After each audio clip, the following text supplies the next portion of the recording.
Yes, Formstone is everywhere. Row homes, individual homes, churches, business establishments. Everyone would love to have a stone home, and now everyone can have it because Formstone, a real stone finish, can be applied over any surface, lasting beauty for exteriors or interiors. Formstone is America's #1 home beauty treatment.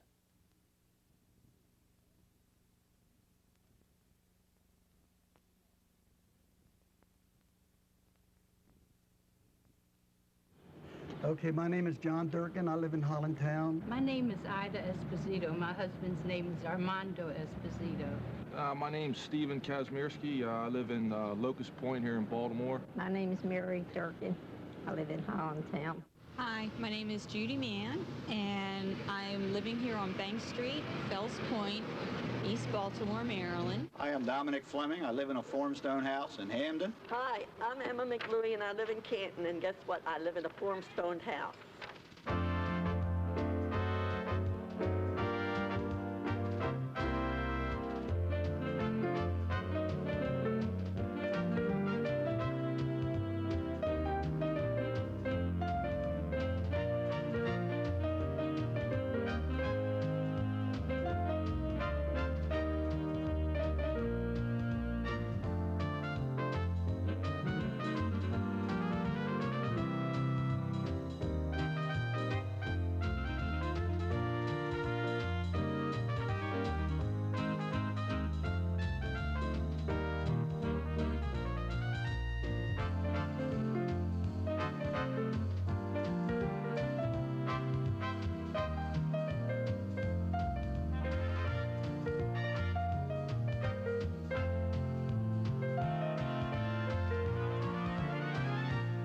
Okay, we like Formstone. We had it put on in 1941, and I think everybody in Baltimore City should have it put on. But we never dreamed that it would last this long. It's 46 years already, and it still looks nice. I'm Charlie Duff, and I'm the president of the Baltimore Architecture Foundation. I'm from Baltimore, and I guess all my life I've wondered why it is that people who lived in a town where most of the houses were some rich, warm, reddish color that made you feel at home, decided to dye their whole town gray. The exceptionalism of Baltimore. What makes Baltimore Baltimore? Why are we the Formstone capital of the world? Baltimore brick. You wouldn't have Formstone if you didn't have Baltimore brick. Baltimore has great brick deposits. It sits all over the city, and that's one of the reasons we have so many row houses. For the people, the home builders who are building two-story houses in East Baltimore and West Baltimore for the working classes, they have Baltimore brick, porous brick that people are painting. At that time, our walls were red and white, and we had them painted every 2 years. They had the red, and then they would stripe the white lines in. If you move forward to the 1930s, 1940s, suddenly Formstone's here. When Formstone promises the home owner no more painting. Eureka! You don't have to paint every couple of years. Formstone certainly solved lots of maintenance problems. But beyond that, it has a particular appearance. You're right. It's not red. It's gray. It doesn't look like brick. It looks like stone. You could easily make it look like brick, but people obviously wanted it to look like stone. Well, I can remember when it was red brick, and it looked like Shantytown when it was red brick. The man come in Formstone, it made it look like Hollywood. It's a truth. It's a God's truth. Many people say, because so many of the immigrants to Baltimore came from Eastern Europe, that it resembled and appealed to their sense of the stone castles in Europe, or the stone. That may be true, but one thing we know is that stone is a durable building material that appeals to people all over the world. And it means, your castle, it means stability, and it means long life. And if you have a stone house, you're a nobleman. And if you don't, who cares about you? So as far as I can tell, here you are in Baltimore in the 1940s, and you say, who are the working classes of Baltimore at that period? And along comes some salesman, and he says, I can solve all your maintenance problems on the outside of your house, but more than that, I can make you look like a nobleman. And there's got to be some power to that. This is the Formstone certificate. It's a guarantee. And this is the bill for the Formstone. And it was taken out June 9th, 1954. And the amount we paid for it was $620.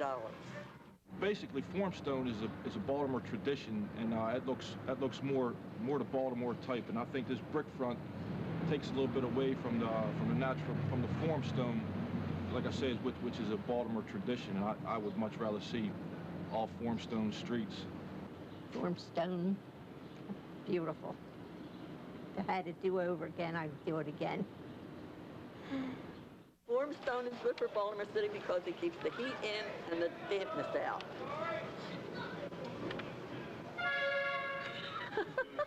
We've lived here for 3 generations now, and this is our typical East Baltimore Formstone row home. You will see everywhere you drive in the city of Baltimore.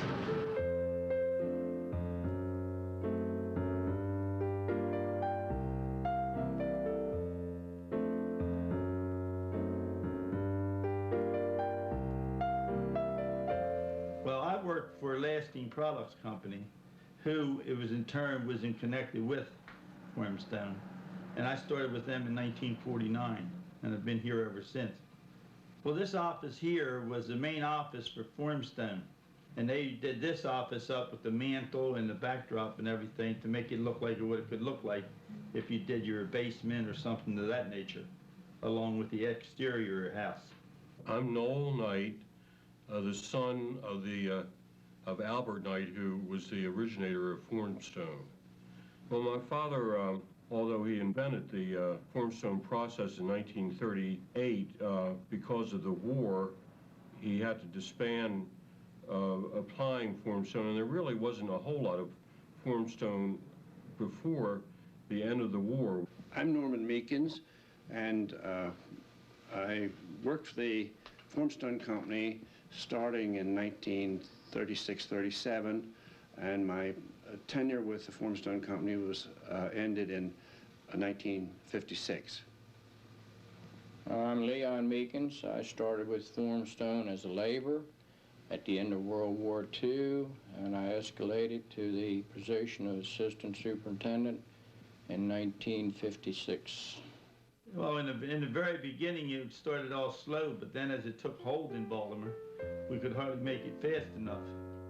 We didn't do much solid Formstone work for the first few years, and probably after the patents took effect, which I think was 34, they expanded their operations and also exclusively did individual homes, freestanding homes. People in Baltimore were beginning to want to put Formstone on row houses, which was a complete surprise to him. He got called to prospect one day, and the guy said, "I'm just damn tired of painting, and I want to cover this up." And that's when he did his first Formstone job, and it just spread like wildfire from there. They looked like little castles when they were finished. Formstone front run you approximately 3 paint jobs. So whatever it would cost you to paint that building 3 times, you could put Formstone up once and have it done henceforth nevermore. We advertised in various trade magazines that we had franchises to offer. And this was long before franchises were a common product of the business.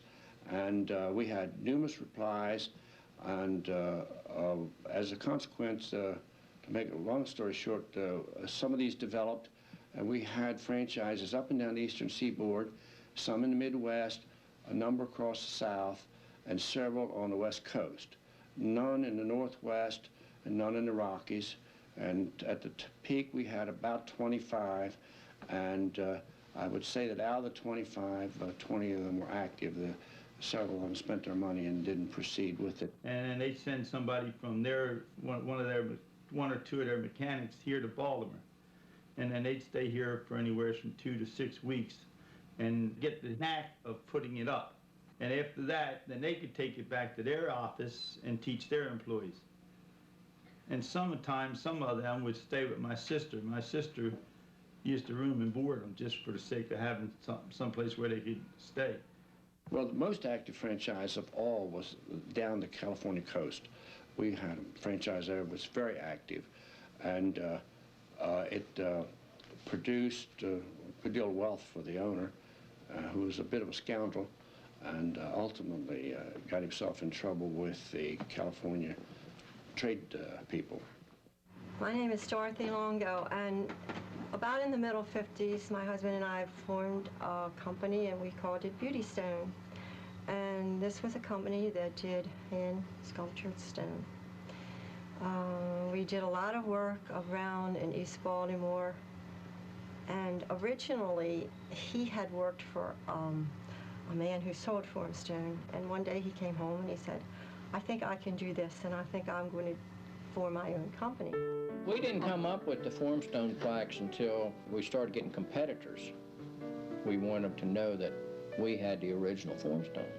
And the competitors were, from our point of view, they were a pretty sleazy lot. If you've read The Tin Man, you know about, or seen The Tin Man, you know the story about home improvement contractors and salesmen. We had probably some 200 pretty wild salesmen out in the field presenting a product that they said was Formstone. But then when they handed the contract to the customer, nothing was said on there about Formstone. Yes, Formstone really is everywhere. But I know what they mean.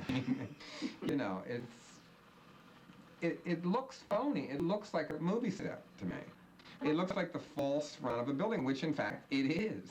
To me, a Formstone house with the infinite prog and the window and the painted screens is bizarre, but it isn't at all to the people who live there. They would think my house is bizarre. So my mother always used to say, you know, what was it? Each to their own taste, as the old lady said. The old lady as she kissed the cow. You know, that should be really the whole motto of Baltimore, I think, because that's why I think everybody gets along here. Behind all of this, the walls, it would be galvanized wire and galvanized nails, because he never wanted the rust marks to run down this wall. Well, like I said, we could hardly make it fast enough. We used to make truckload after truckload after truckload and just set it on a flatbed truck and send it up Moreland Avenue. Now, the trick in getting the cement on your trowel that you're going to put on the wall, you have to mash it off. You don't chop it in there, or the rest will come down in your lap. You do it a couple times, you know. So what you do, you actually mash it off like that as you bring it back, and then you bring it back down again, and then you put it up and down the wall. And then you do the same thing again, but you mash it off like that. You bring it up, and you put it on your wall.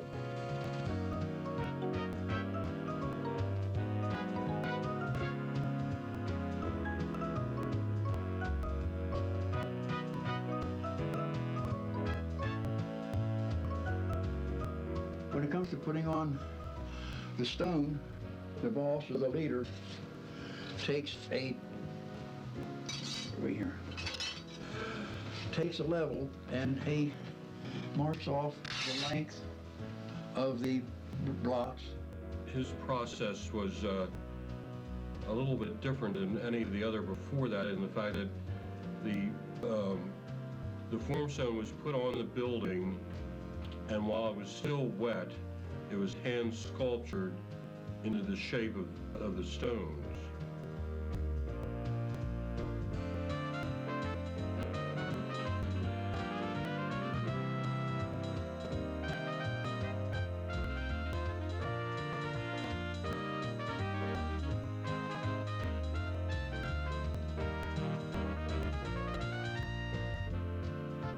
When he would get finished, he would spray mica all over the walls, and they would just sparkle. Everything would just look really nice.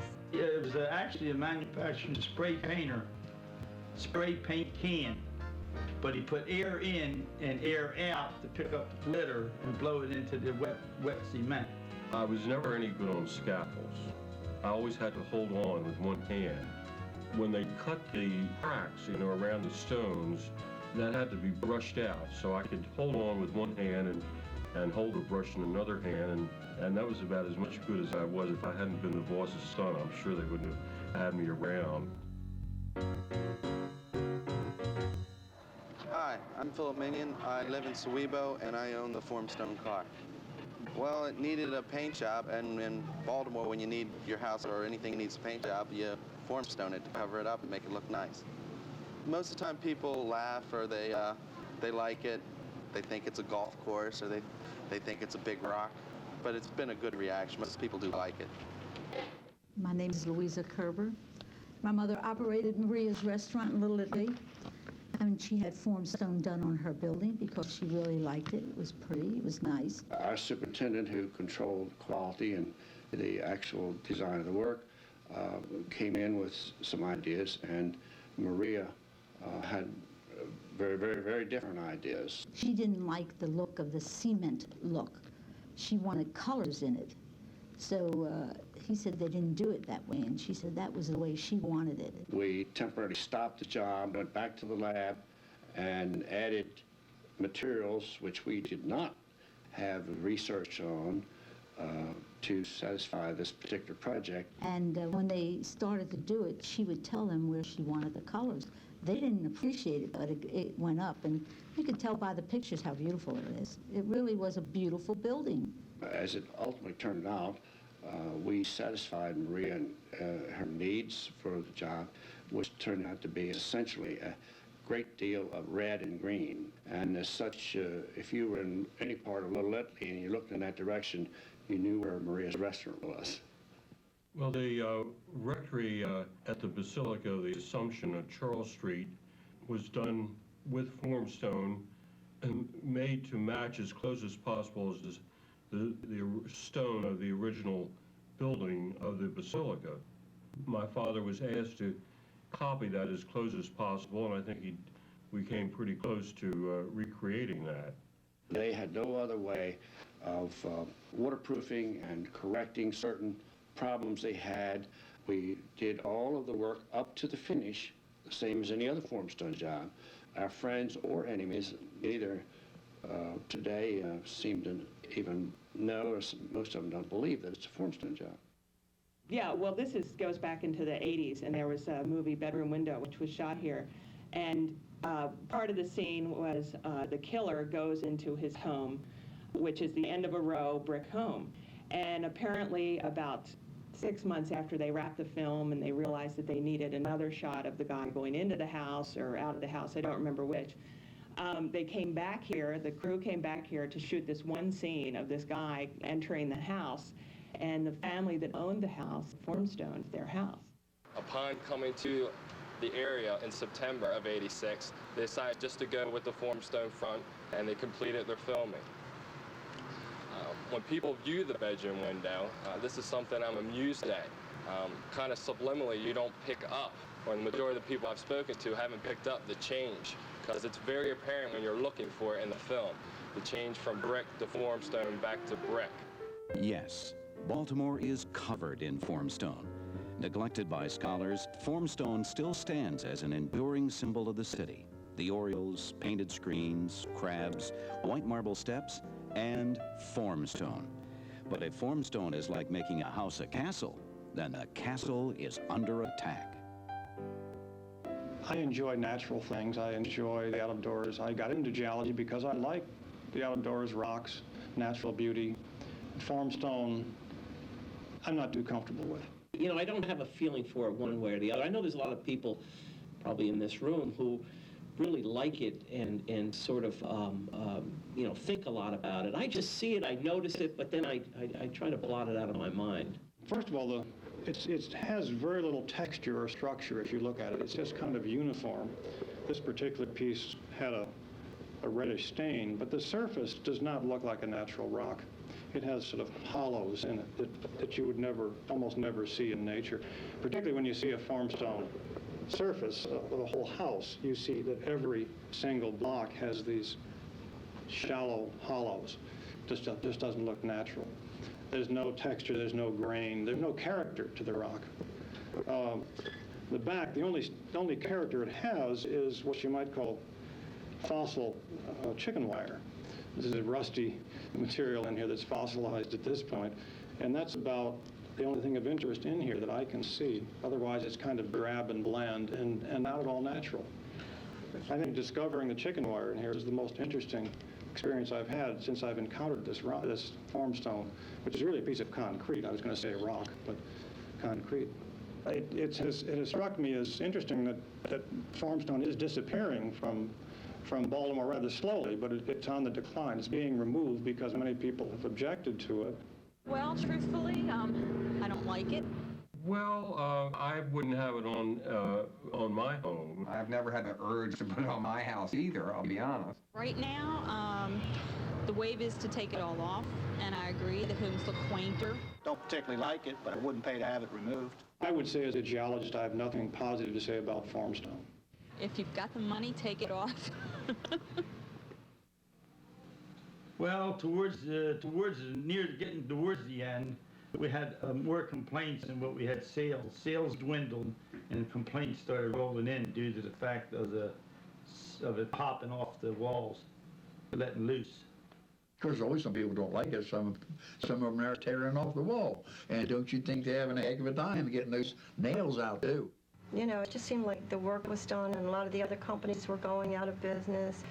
And a lot of the people had the work done. Siding was coming in, and it just was the time to end.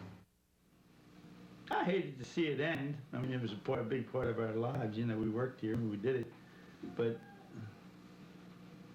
sometimes it makes me feel eerie when I see people removing it. You know, and a lot of people are removing it.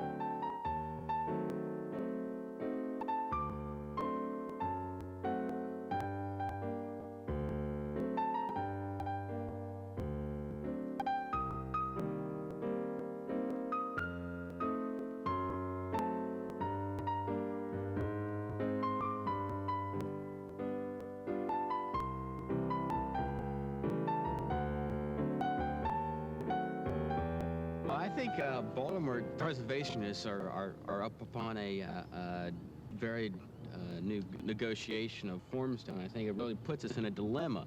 I think the dilemma is that it is approaching 50 years of age, Formstone is.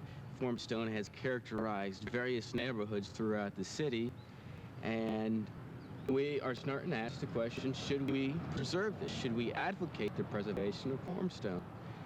But if you go back to the 70s and even the 60s when the preservation movement got started in Baltimore City, the last thing they wanted to do was to preserve this Formstone. It was inauthentic. It was placed upon the real historic fabric. When you look at Formstone, it is a layer of history. I think we can also look at it. It's something that was put on the building to change the building for the homeowner's needs inside that building, to make it a home instead of a building that was built by an architect. I think that's true architects are actually the neighbors and the residents of those areas. One house is all you need with one block with Formstone, the painted screens, the Infinite Prague in every outfit in the window, the Easter decorations, because every holiday they do decorations, like Hallmark makes so much money in East Baltimore every holiday. Do all of that and have that kept up perfectly for eternity. Yes, I think that would be a very good city museum. Well, I think that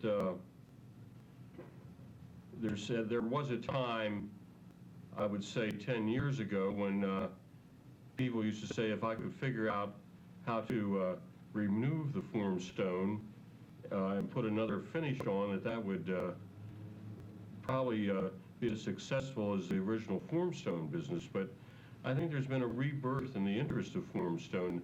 The people that are coming to Baltimore and had never seen anything like that before, and it's become very interesting. One thing I really don't like with the new people coming in, a lot of people peel it off and try to refinish the brick, but they put it there to cover bad brick anyhow. It looks much better. It looks much better than aluminum siding that you get out in the suburbs, and that vinyl siding stuff looks like garbage. It doesn't have the character that a nice Formstone building has. Or a whole Formstone block is the best. Eventually it will come back in style. I mean, the first thing a yuppie does when they move from Washington to Baltimore is take the Formstone off. When it's all gone, they'll put it back with someone that's richer than yuppies, with a certain irony to sort of reverse bad taste to make good taste. Make it chic again when it's finally all gone. I think it's beautiful, and I think it'll last forever.